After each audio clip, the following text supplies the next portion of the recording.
সকলোকে স্বাগতম। মই দেৱ। সন্দীপ মহেশ্বৰী কেৱল এটা নাম নহয়, শতজনৰ বাবে প্ৰেৰণাৰ এক উমাল হৃদয়। 2017 চনমানত তেখেতৰ প্ৰথম এটা ভিডিঅ' চাইছিলোঁ ইউটিউবত, যিটোৰ নাম আছিল ফাৰ্ষ্ট লাইফ চেঞ্জিং ছেমিনাৰ। তাৰ পাছত অনেক ভিডিঅ' চালোঁ। তাৰ পাছত অন্য এটা ভিডিঅ' চাইছিলোঁ লাষ্ট লাইফ চেঞ্জিং ছেমিনাৰ। লাষ্টতো অনেক ভিডিঅ' চাইছোঁ। তেখেতৰ ব্যক্তিত্বৰ প্ৰতি মোহিত তথা শ্ৰদ্ধাশীল হৈ পৰিছোঁ। এটা সাধাৰণ পৰিয়ালৰ সাধাৰণ ঘৰৰ সন্তান আছিল সন্দীপ মহেশ্বৰী।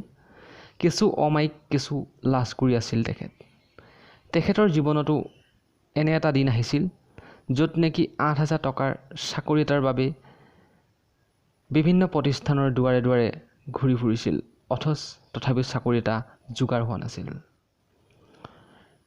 হেঁপাহ আৰু সাধনাৰে imagebazaar.com নামৰ এটা ব্যৱসায় আৰম্ভ কৰে আৰু অৱশেষত তাতে নিজকে প্ৰতিষ্ঠা কৰে।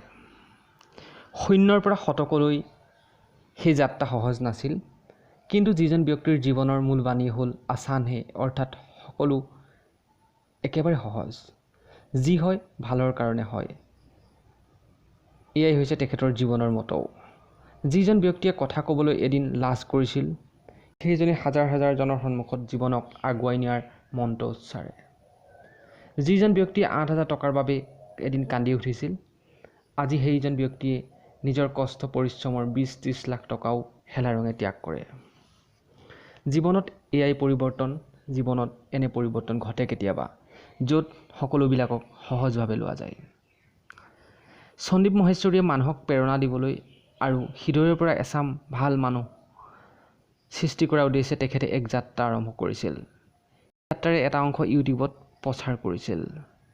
সেই ছেমিনাৰসমূহ বা কেতিয়াবা দুই এজন ব্যক্তিৰ লগত হোৱা কথোপকথন প্ৰেৰণামূলক, সেই প্ৰেৰণামূলক কথাসমূহ তেওঁ ইউটিউবত ভিডিঅ' ৰূপত মুকলি কৰি দিছিল আৰু ভবা ধৰণেৰে বিভিন্নজনৰ পৰা সঁহাৰিও পাইছিল।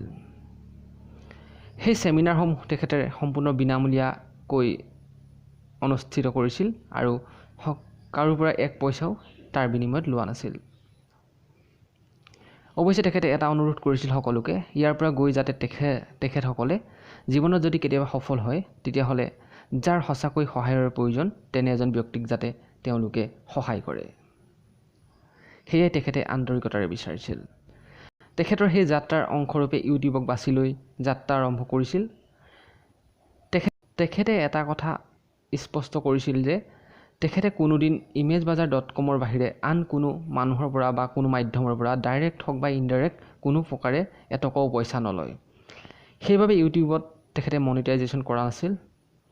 কিন্তু ইউটিউবৰ যি নীতি নিৰ্দেশনা আহিল, সেই নীতি নিৰ্দেশনাত এটা কথা স্পষ্টকৈ উল্লেখ কৰা আছিল যে যিসকলে ইউটিউবৰ পাৰ্টনাৰশ্বিপত নাই বা তেওঁলোকৰ চেনেলটো মনিটাইজেশ্যন কৰা নাই, তেওঁলোকৰ চেনেলবিলাকতো এডভাৰটাইজ দিয়া হ'ব আৰু সেই এডভাৰটাইজৰ পইচাবিলাক ইউটিউবে নিজে ৰাখি থ'ব। গতিকে এই খবৰে সন্দীপ মহেশ্বৰীক কিছু চিন্তিত কৰি তুলিলে, কাৰণ তেখেতৰ যিহেতু উদ্দেশ্য আছিল ইউটিউবৰ পৰা এক পইচাও নলয় বা এডভাৰটাইজ দিয়াৰ কথাও নাহে। তেখেতে মনিটাইজেশ্যন নকৰাৰ কাৰণ হিচাপে এবাৰ উল্লেখ কৰিছিল যে কোনো মানুহে কিবা এটা উৎসাহ বা প্ৰেৰণা পাবৰ কাৰণে তেখেতৰ চেনেললৈ আহে আৰু সেই সময়তে যদি তেখেতে মূল কথাৰ পৰা ফালৰি কাটি অন্য এডভাৰটাইজ বা গতিকে স্বাভাৱিকতে মানুহজন বিৰক্ত হ'ব। সেইবাবে তেখেতে কোনো এডভাৰটাইজ বা অন্যান্য অপ্ৰাসংগিক কথা তেওঁৰ ভিডিঅ'সমূহত সংযোগ কৰাৰ পক্ষপাতি নাছিল। সেইবাবে তেখেতে কোনোদিন মনিটাইজেশ্যন কৰা নাছিল বা তাৰ পৰা এটকাও লোৱা নাছিল। কিন্তু নতুন যেতিয়া গাইডলাইন আহিলে, তেতিয়া তেখেতে ইউটিউব ইণ্ডিয়ালৈ এখন মুকলি চিঠি লিখিলে যে তেখেতৰ চেনেলটো মনিটাইজেশ্যন কৰিব নালাগে আৰু কিছুমান প্ৰিমিয়াম কাষ্টমাৰ থাকে, যিসকলে এটা নিৰ্দিষ্ট পৰিমাণৰ টকা ইউটিউবক দিয়ে, ফলত ইউটিউবে কোনো এডভাৰটাইজ তেওঁলোকৰ ভিডিঅ'সমূহ চাওঁতে প্ৰদৰ্শন নকৰে। গতিকে সন্দীপ মহেশ্বৰীয়েও ক'লে যে যদি তেওঁ এটা নিৰ্দিষ্ট পৰিমাণৰ টকা ইউটিউবক দিব আৰু ইউটিউবে যাতে তেওঁ গ্ৰাহকসকলে ভিডিঅ'সমূহ চাওঁতে যাতে এটাও এডভাৰটাইজ শ্ব' কৰিব নালাগে বা প্ৰদৰ্শন কৰিব নালাগে। অৱশ্যে ইউটিউবৰ পৰা অফিচিয়েলি কোনো তেখেতে তাৰ উত্তৰ পোৱা নাছিল। আৰু তেখেতে মনিটাইজেশ্যন কৰা অন্য এটা সুবিধাও পাইছিল যে মনিটাইজেশ্যন যদি কৰি দিয়ে পাৰ্টনাৰশ্বিপ হয় তেতিয়াহ'লে তেখেতে মনিটাইজেশ্যনৰ যিটো সুবিধা সেইটো অফ কৰি থ'ব পৰা যায়। কিন্তু সেই প্ৰচেছটো কৰিবলৈও তেখেতে 2 মাহ সময় প্ৰয়োজন হ'ব আৰু সেই 2 মাহত হয়তো বিভিন্ন এডভাৰটাইজ শ্ব' কৰি থাকিব তেওঁৰ ভিডিঅ'বিলাকত। গতিকে তেখেতে হয়তো ভাবি লৈছিল যে যদি তেনেকুৱা হয় প্ৰচেছটো হয় ইউটিউব তেখেতে ত্যাগ কৰিব আৰু সেইকাৰণে তেখেতে সন্দীপ মহেশ্বৰী টিভি বুলি SMTV বুলি অন্য এটা ৱেবছাইটত তেখেতে এটা চেনেল খুলি পেলালে। চেনেল খোলা মানে ঠিক ৱেবছাইটৰ দৰে য'ত ছাবস্ক্ৰাইব কৰিব নালাগে, কেৱল গৈ তাত ভিডিঅ'সমূহ আমি চাব পাৰিম।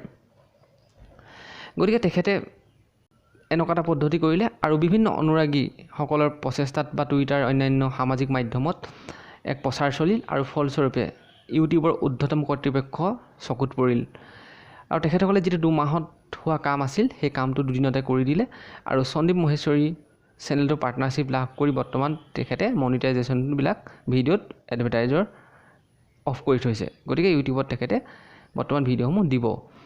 কিন্তু তথাপিও এটা ভিডিঅ'ৰ জৰিয়তে তেখেতে উল্লেখ কৰিছে যে যদিহে ইউটিউবে ভৱিষ্যতে কিবা কাৰণৰ এডভাৰটাইজ তেখেতৰ ভিডিঅ'ত শ্ব' কৰে তেখেতে সম্পূৰ্ণৰূপে ইউটিউবৰ চেনেলটো ডিলিট কৰি তেখেতে SMTVলৈ শ্বিফ্ট হৈ যাব।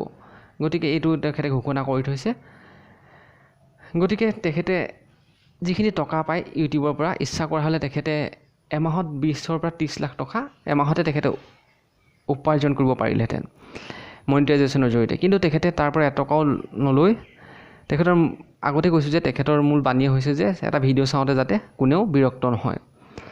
গতিকে তেখেতৰ ভিডিঅ'ৰ পৰা কোন কিমান কেনেকৈ উপকৃত হৈছে আমি সেইটো নাজানো। তথাপি তেখেতে যি নিৰন্তৰ প্ৰচেষ্টা চলাই গৈছে বিভিন্নজনক উৎসাহ উদ্দীপনা যোগাই জীৱনৰ বাটত আগবাঢ়িবলৈ, সেয়া সঁচাকৈ মানিব লগা।